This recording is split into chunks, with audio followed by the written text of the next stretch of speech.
So dear students, स्वागत है आप सभी का हमारे इस यूट्यूब चैनल पे जिसका नाम है टॉप माइंड एजुकेशन। सबसे पहले चैनल को सब्सक्राइब करें, वीडियो को लाइक करें और अपने दोस्तों के साथ शेयर करें। आज का जो टॉपिक है +2 class CBSE board physical education के साथ रिलेटेड है। तो आज हम सेकंड लेसन शुरू करने जा रहे हैं। इससे पहले हमारा जो फर्स्ट लेसन है वो कंप्लीट हो चुका है और फर्स्ट लेसन की जो वीडियो है फिक्सेस वाली वो आपको इस चैनल पर प्रोवाइड करवाई जा चुकी हैं। तो उन्हें अगर आप देखना चाहते हो तो चैनल में जाएं और वहां पे सर्च करें और आपको सभी वीडियोस मिल जाएंगी। तो आज का जो टॉपिक है नेक्स्ट लेसन है खेल और पोषण, स्पोर्ट्स एंड न्यूट्रिशंस। तो इसमें हम क्या पढ़ने वाले हैं? संतुलित आहार और पोषण। इसमें वृहद और मैक्रो, सूक्ष्म मैक्रो पोषक तत्व यानी कि balance diet and nutritions, macro and micro nutrients, ये टॉपिक हम शुरू करने जा रहे हैं। यानी कि जो हमारा बैलेंस डाइट होती है, संतुलित आहार होता है, वो हमारे शरीर के लिए क्या क्या कार्य करता है। तो आइए जानते हैं सबसे पहले इसकी इंट्रोडक्शन। तो इंट्रोडक्शन में आपने क्या लिखना है कि हमारा शरीर है जो अलग अलग तत्वों के साथ मिलकर बना हुआ है।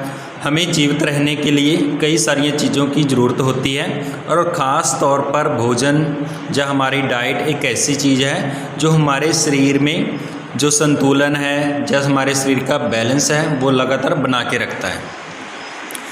तो वह भोजन जो हम खाते हैं उसे क्या नाम दिया जाता है? आहार का नाम दिया जाता है, यानी कि उसे हम आहार बोलते हैं। तो आहार क्या होता है? हमारे आहार में शामिल ऊर्जादायी भोजन में कई प्रकार के आवश्यक रासायनिक पदार्थ होते हैं जिन्हें हम पोषक तत्व कहते हैं। तो उस आहार में कई तरह के ऊर्जादायक जो पोषक तत्व होते हैं, रासायनिक पदार्थ होते हैं, जिन्हें पोषक तत्व का नाम दिया जाता है। तो एक एथलीट जो संतुलित आहार लेना चाहता है तो इसके लिए सभी जो पोषक तत्व और ज़रूरी मात्रा में होने चाहिए, जिसमें कौन से होते हैं? प्रोटीन है, खनिज, कार्बोहाइड्रेट्स, वसा, विटामिन। ठीक है। इसी तरह से क्या होता है कि हमारे भोजन की सिर्फ ऊर्जा की पूर्ति के लिए नहीं बल्कि शरीर के विकास और क्षतिपूर्ति के लिए आवश्यकता होती है। क्षतिपूर्ति क्या होता है कि अगर हमारे शरीर में किसी तरह का कोई नुकसान हो जाता है, हमारे शरीर के तंतु फट जाते हैं, टूट जाते हैं, तो उसके कारण उस हानि को पूरा करने के लिए हमें जो है भोजन की आवश्यकता होती है। तो इसलिए भोजन हमारे शरीर के लिए बहुत ज़्यादा इम्पॉर्टेंट है। इसकी इंट्रोडक्शन में हम ये सारी चीज़ें लिख सकते हैं। तो आगे संतुलित आहार होता क्या है, उसका मीनिंग और उसकी डेफिनेशन। तो संतुलित आहार क्या है? वह आहार जिसमें हम क्या कह सकते हैं कि शरीर के अनुसार, शरीर की ज़रूरत के अनुसार सभी पोषक तत्व जो है सही अनुपात में होते हैं। सभी पोषक तत्व तो होते ही होते हैं, बल्कि उनका अनुपात सही होना चाहिए। ये नहीं होना चाहिए कि उसमें जो कार्बोहाइड्रेट्स है, चर्बी है या विटामिन है ज़्यादा मात्रा में हो या बहुत कम मात्रा में हो। अगर ज़्यादा मात्रा में होते हैं या कम मात्रा में होते हैं तो वो भी हमारे शरीर के लिए बहुत ज़्यादा नुकसानदायक हो जाते हैं। तो दूसरे शब्दों में हम क्या कह सकते हैं कि वह भोजन जिसमें सभी आवश्यक तत्व जैसे प्रोटीन, कार्बोहाइड्रेट्स, विटामिन, वसा, खनिज और पानी सही मात्रा में होते हैं उसे संतुलित आहार कहते हैं। यानी कि सारे के सारे तत्व जो है एक सही मात्रा में, निश्चित मात्रा में मौजूद हों तो उसे हम संतुलित आहार का नाम दे सकते हैं। तो नेक्स्ट है प्रोटीन, वसा और कार्बोहाइड्रेट्स में अनुपात क्रमांश 1:1:4 का होना चाहिए।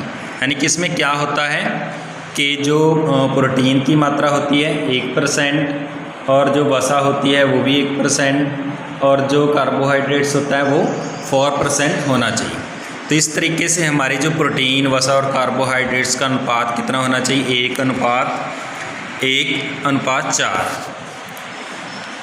तो यहाँ से एक वेरी इंपॉर्टेंट क्वेश्चन आंसर बनता है हमारे लिए कि आहार को प्रभावित करने वाले तत्व कौन से हैं?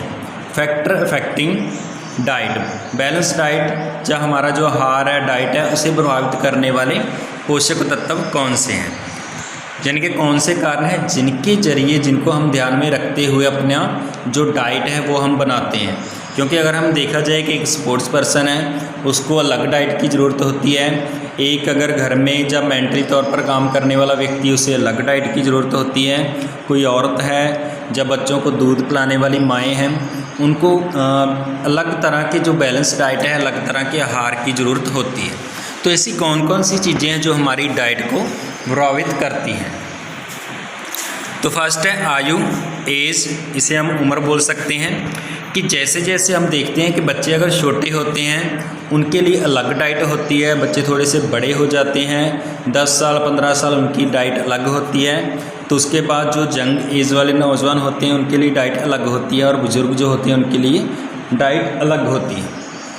तो ऐसे जो बच्चे होते हैं उनके लिए ज़्यादातर हड्डियों को मजबूत करने वाली डाइट, कैल्शियम भरपूर डाइट या फास्फोरस की आवश्यकता जो होती है वो ज़्यादा होती है।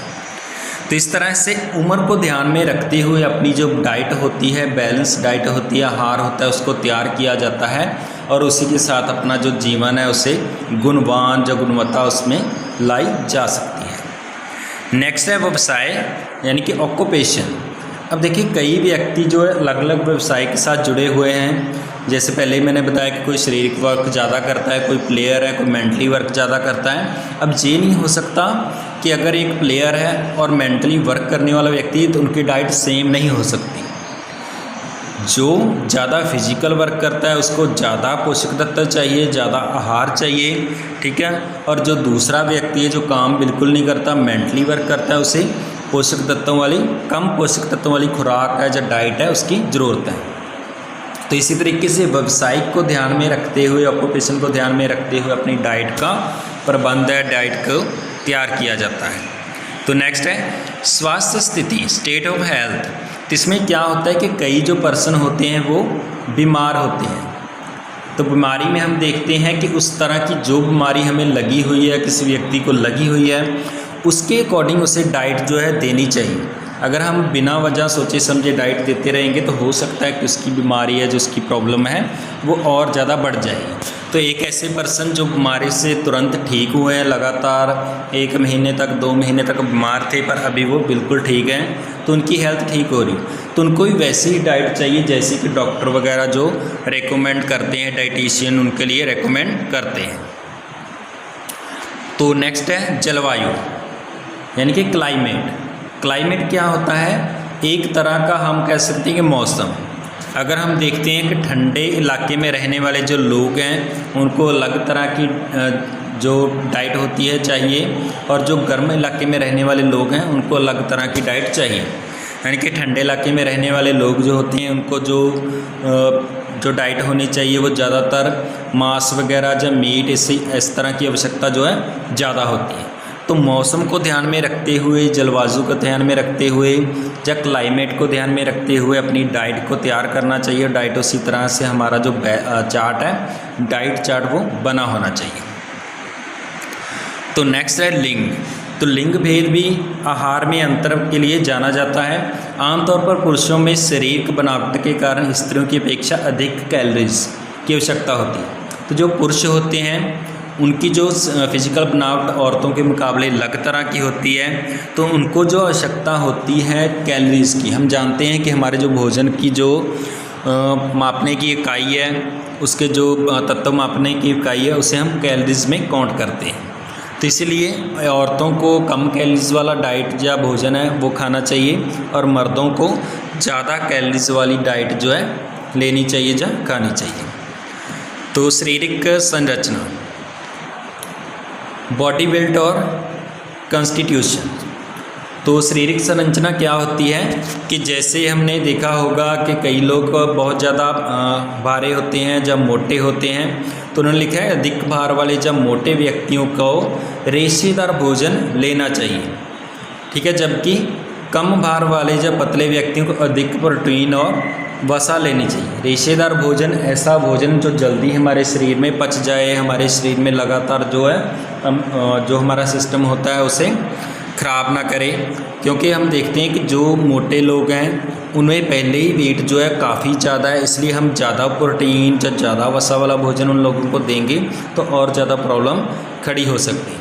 इसलिए जो कम वजन वाले लोग हैं उनको ज़्यादा प्रोटीन, ज़्यादा वसा वाली, ज़्यादा कार्बोहाइड्रेट्स ऐसे जो तत्व होते हैं उनकी ज़्यादा ज़रूरत पतले व्यक्तियों को या कम भार वाले व्यक्तियों को होती है। तो नेक्स्ट है गर्भवती या दूध पिलाने वाली माता, यानी कि प्रेग्नेंट और फीडिंग मदर। जो माएँ अपने बच्चों को दूध पिलाती हैं, बच्चे छोटे हैं, तो उनके लिए अलग तरह की डाइट चाहिए। यानी कि उस डाइट में क्या होना चाहिए, कार्बोहाइड्रेट्स होने चाहिए, प्रोटीन होनी चाहिए, वसा होनी चाहिए, विटामिन होने चाहिए, खनिज होने चाहिए, क्योंकि उनको अपने शरीर को भी फिट रखना है और साथ ही साथ अपने बच्चे को भी जो डाइट देनी है दूध के ज़रिए, उसमें भी सभी पोषक तत्व जो है भरपूर मात्रा में मौजूद हों। इसलिए उनकी डाइट जो है अलग तरह की होगी। तो ये था कि एक व्यक्ति को जो आहार है वो किस तरह से लेना चाहिए। अगर वो आहार है उसको अपनी एज का ध्यान रखते हुए, व्यवसाय का ध्यान रखते हुए, स्टेट ऑफ हेल्थ स्वास्थ्य का ध्यान रखते हुए, जलवायु का ध्यान रखते हुए, लिंग का ध्यान रखते हुए, जेंडर या शारीरिक संरचना का ध्यान रखते हुए, या फिर गर्भवती या दूध पिलाने वाली माता है, इन चीज़ों का ध्यान रखते हुए अपनी डाइट जो है तैयार करवानी चाहिए, जो डाइट अपनी लेनी चाहिए। तो नेक्स्ट है संतुलित आहार के कार्य या शरीर के लिए संतुलित आहार एवं पोषण का महत्व। तो function of balance diet, importance of balance diet and nutritions for body. तो हमारे जो पोषक तत्व हैं हमारे शरीर के लिए क्या क्या कार्य करते हैं। तो आइए देखते हैं इसमें क्या पूछा जाएगा, क्या इसका आंसर रहने वाला है। यानी कि बीमारी से बचाव, डिसीज़ प्रिवेंशन। तो अगर हम बैलेंस डाइट लेते हैं, अच्छी डाइट लेते हैं जिसमें भरपूर मात्रा में सभी तत्व जो है मौजूद हों, तो हमें जो बीमारी होती है उससे बचाव किया जा सकता है। क्योंकि डाइट क्या करती है, हमारे शरीर का जो इम्यून सिस्टम होता है, यानी कि हमारे शरीर की जो इम्यूनिटी होती है उसको बढ़ाने का काम करता है। और जो इम्यूनिटी होती है वो हमारे शरीर में बीमारियों के साथ लड़ने की शक्ति को जो है ज़्यादा बढ़ाती है, जो लड़ने की शक्ति जो है बीमारियों के साथ वो पैदा करती है। तो इस तरह से हमें हरी जो सब्जियां होगी, प्रोटीन जो है अनाज हो गया, फल हो गए, ऐसी सारी चीज़ें लेनी चाहिए जिसमें क्या होगा, विटामिन होंगे, खनिज होंगे, फाइबर वाले फल या सब्जियां होंगी जिनसे वजन व ब्लड प्रेशर को नियंत्रण में रखने को मदद मिलती है। तो ऐसी सारी चीज़ें जो हमारे शरीर को फिट रखती हैं, जो बीमारियों से बचाव के लिए रखती हैं, तो इसलिए हमारा जो भोजन है, आहार है, उसे हम इस तरीके से तैयार करते हैं, इस तरीके से लेना चाहिए कि अपने आप ही जो बीमारियां, जो हमारी इम्यूनिटी है वो लगातार बढ़ती रहे और हमें कम से कम बीमारियां जो है लग सकें। तो नेक्स्ट है पोषण की ज़रूरतों को पूरा करना। पोषण क्या होता है कि हमारे शरीर का एक सही दिशा में विकास करना, सही दिशा में बढ़ना, उसे हम पोषण का नाम देते हैं। Meeting nutritional needs. तो हमारे दैनिक भोजन में अनाज, फल, दूध या दूध से बनने वाले जो अन्य पदार्थ होते हैं, सब्जियां, फलियां, तेल और प्रोटीन होने चाहिए। तो ये तो नॉर्मल सी बात है कि हमारे शरीर जो भोजन है डेली रूटीन लाइफ में उसमें क्या कुछ होना चाहिए, फल तो होने चाहिए, दूध होना चाहिए, हरी सब्जियां होनी चाहिए, तेल भी होना चाहिए और उसमें प्रोटीन या कार्बोहाइड्रेट्स अगर हम चाहिए तो होना चाहिए। तो स्वस्थ भोजन में विटामिन और खनिज होते हैं जो हमारी रक्षा प्रणाली को सुदृढ़ करते हैं और कई साधारण बीमारियों से हमें दूर रखते हैं। तो क्या करते हैं, पोषण जो होता है हमारे शरीर का लगातार चलता रहता है, उस चीज़ को पूरा करने के लिए हमें डाइट की ज़रूरत होती है।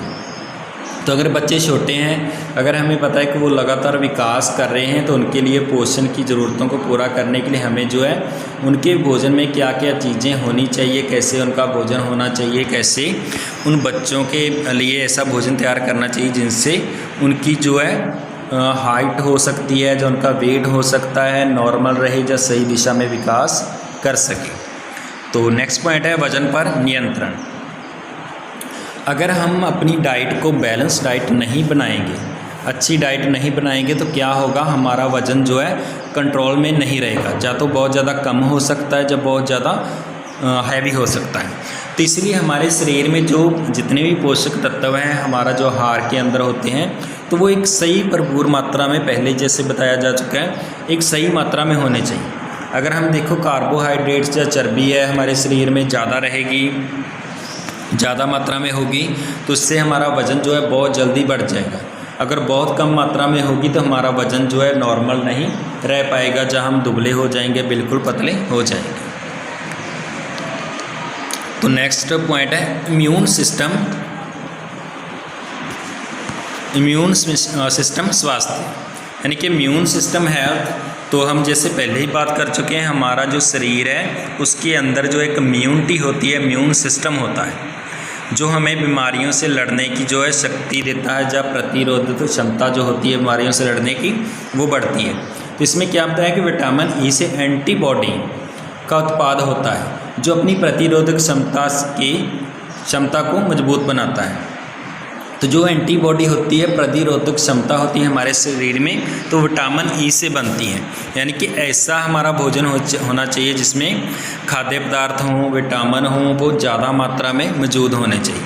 तो इसके साथ और जैसी चीज़ें होती हैं, विटामिन डी आपकी जो कोशिकाओं को कीटाणुओं से लड़ने में मदद करता है और सूजन को कम करता है। जिंक, सेलेनियम व आयरन से स्वस्थ प्रतिरोधक क्षमता का विकास होता है। तो ये सारी चीज़ें हमारा जो इम्यून सिस्टम है, इम्यूनिटी सिस्टम है, उसे बरकरार रखती है।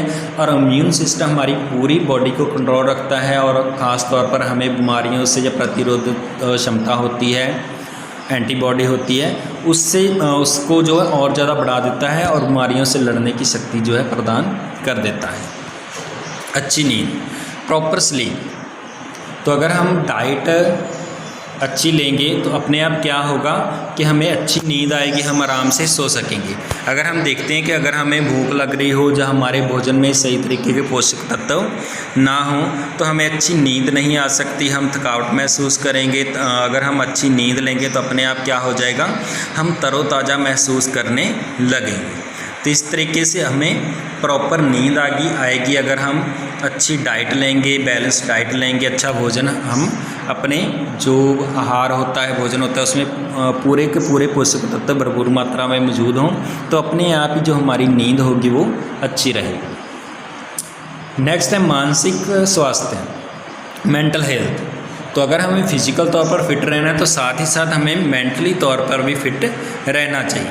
तो मेंटली तौर पर फिट रहने के लिए हमारा जो दिमाग है वो सही तरीके से काम करने के लिए कई सारी चीज़ें होती हैं जो दिमाग को सही दिशा में लेकर जाती हैं। जैसे साबुत अनाज, जो साबुत अनाज होते हैं, मछली होगी, फल हो गया, सब्जी, फली, यानी कि फलियों वाले जो सब्जियां होती हैं, सेम व बीज जैसे खाद्य पदार्थ युक्त आहार लेने से अच्छे मानसिक स्वास्थ्य को बनाए रखने में मदद मिलती है। एक अध्ययन से पता चला है कि स्वास्थ्य आहार लेने वाली मध्यम आयु वर्ग की महिलाओं में स्वास्थ्य आहार ना लेने वाली महिलाओं की अपेक्षा बगैर किसी मानसिक समस्या के लंबे समय तक जीने की संभावना 40% तक अधिक हो जाती है। तो जो लोग, जब महिलाएं अपनी जो डाइट होती है संतुलित आहार लेती हैं तो उनकी जो जीवन की 40% तक जीवन की जो समस्याएं कम होंगी, जब मानसिक समस्या से लड़ने की जो शक्ति होगी वो 40% तक ज़्यादा हो जाएगी। तो नेक्स्ट है जीवन की गुणवत्ता, यानी कि क्वालिटी ऑफ लाइफ। हमें पता है कि अगर हमारा शरीर फिट रहेगा, मेंटली तौर पर हम स्वस्थ हैं, तो हम अच्छी लाइफ, हैप्पी लाइफ जो है जी सकते हैं। अगर हमारा शरीर थकावट महसूस करेगा, अच्छी नींद नहीं आ रही, तो भारीपन महसूस होगा, हमारा दिमाग भी सही तरीके से नहीं चलेगा। तो ऐसी कई सारी चीज़ों का सामना हमें करना पड़ सकता है अगर हमारी डाइट जो है प्रॉपर नहीं है, हमारी डाइट में कई सारी प्रॉब्लम है, जो डाइट है संतुलित आहार नहीं है। तो इसलिए क्वालिटी ऑफ लाइफ अगर हमें चाहिए तो उसके लिए क्या करना चाहिए, एक अच्छा आहार लेना चाहिए, अच्छी डाइट लेनी चाहिए, बैलेंस डाइट हमारी होनी चाहिए जिसमें प्रोटीन, कार्बोहाइड्रेट्स, चर्बी, विटामिन, सभी जो पोषक तत्व है वो भरपूर मात्रा में हों। भरपूर मात्रा मतलब ना ज़्यादा हो ना कम हो। तो ये क्वेश्चन था हमारा जिसमें हमने पढ़ा कि संतुलित आहार क्या है, उसकी भूमिका पढ़ी, संतुलित आहार का मीनिंग पढ़ा, उसकी डेफिनेशन पढ़ी। उसके बाद आहार को प्रभावित करने वाले तत्व कि किन कारणों के कारण हमारा जो आहार है प्रभावित होता है, और संतुलित आहार हमारे शरीर के अंदर क्या क्या कार्य करता है। तो ये सारी चीज़ें आपने अपनी कॉपी पर नोट करके रखें और इसे बार बार पढ़ते रहें। जो प्रॉब्लम आती है कमेंट करके या लाइव क्लासेस में आप बेटा पूछ सकते हो। तो आज जहाँ पर हमारी वीडियो जो है ख़त्म होती है। Thank you all of you.